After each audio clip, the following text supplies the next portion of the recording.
ఒప్పుకొని దేవుడు ఆయనను అనగా యేసుక్రీస్తు ప్రభువారిని మృతుల్లో నుండి లేపనని విశ్వసించిన యెడల నీవు రక్షింపబడదు అని వాక్యము తెలియజేస్తూ ఉన్నది.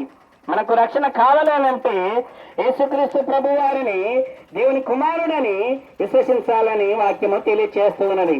ప్రియులారా గమనించండి, యేసుక్రీస్తు ప్రభువారు జీవించిన రోజుల్లో పరిసయ్యులు శాస్త్రులు యేసుక్రీస్తును మరియా యోసేపుల కుమారుడని భావించారు. అలాగే జనులలో కొందరు ప్రవక్త అని భావించారు, కొందరు ఏలియా అని భావించారు, కొందరు ఇర్మియా అని భావించారు.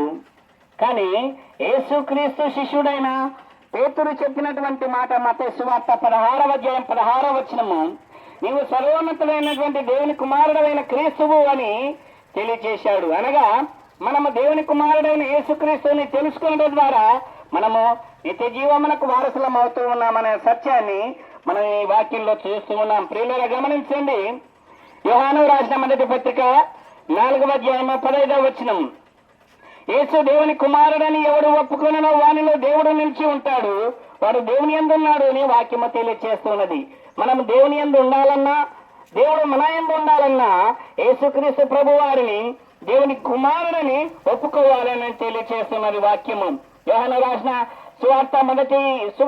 మొదటి పత్రిక 5వ అధ్యాయం 5వ వచనంలో, యేసు దేవుని కుమారుడని నమ్మవాడు తప్ప ఎవడు లోకమును జయించగలడు అని వాక్యము తెలియజేస్తున్నది.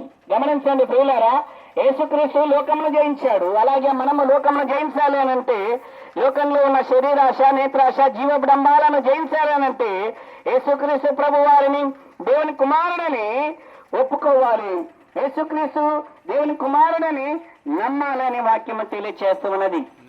ప్రియమైన దేవుని జనాంగమా, యేసుక్రీస్తు ప్రభు వారిని దేవుని కుమారుడని నమ్మి విశ్వసించి యేసుక్రీస్తు దేవుని కుమారుడని ఒప్పుకొని నిత్య జీవము రక్షణ పొందుదాం.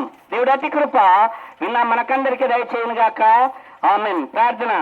దయగలిగిన తండ్రి, పరిశుద్ధుడా స్తోత్రాలు. చెప్పబడిన మాటలు విన్న వారి అందరూ హృదయ